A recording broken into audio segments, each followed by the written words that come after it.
Hi everyone. My name is Jasmine Garrett, and today I'm going to talk about my attempt with using processing.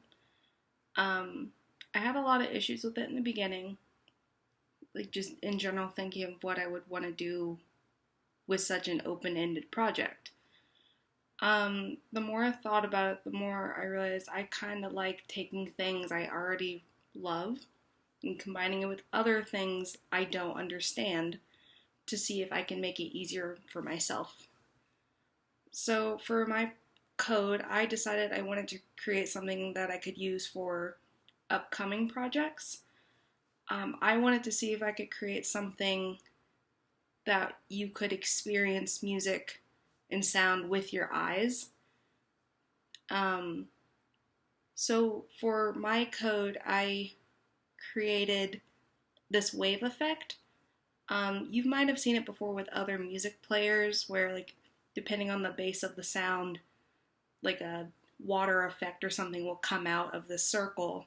I wanted the same type of effect, but with the wavelength of the music being represented within the code.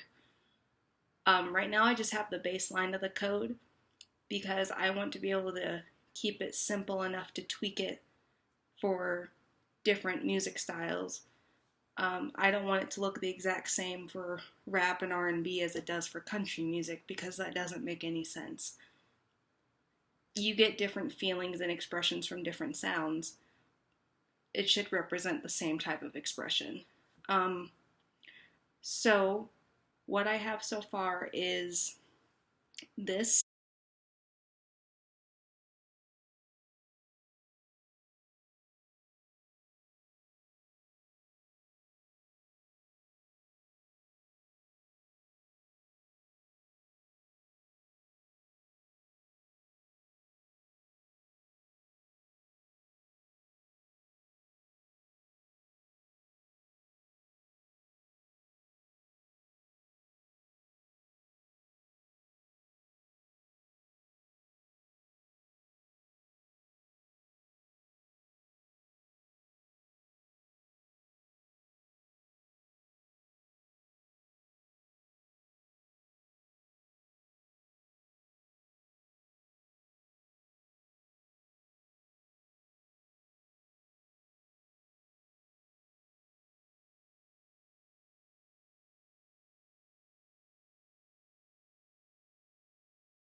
It basically is a simple wave that I can control with my mouse for now.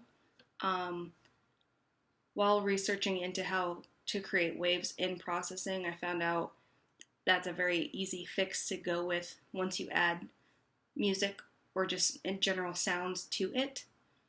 Um, but I wanted it to show all aspects of what sound could be.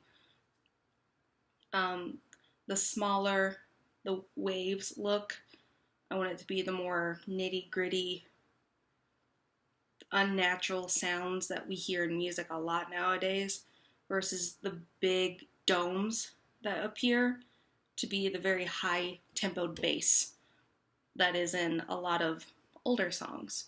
Not as much now. Um, and I thought that the little disc that is floating around could have a label on it. So maybe the label could be at that point what song you're listening to. It shows up with like how Spotify does it with different albums, or like a short video clip for that song appears. I want it to be on that floating disc. So you always know what you're listening to, but it's not the focal point of what you are looking at. Um, I'm not exactly sure how I'm going to go about doing that yet, but I hope to figure it out and I hope it turns out pretty cool. But yeah, here's just me messing around with the processing code, showing you the array of what it can and can't do. Um, I don't know. I hope I can get it to work with our next project that has to do more with sound. If it doesn't, that's okay. You know, you learn by trying. I also hope to be able to add color to it depending on what type of music is playing or how loud parts are versus quiet parts. I want it to interact with the music as much as you're interacting with the code. Yeah, that's all I have. Thanks for watching. Um, Sorry my room's a mess, but yeah, if you have any questions, feel free to ask me about them. If not, that's also totally cool. Yeah, have a nice night.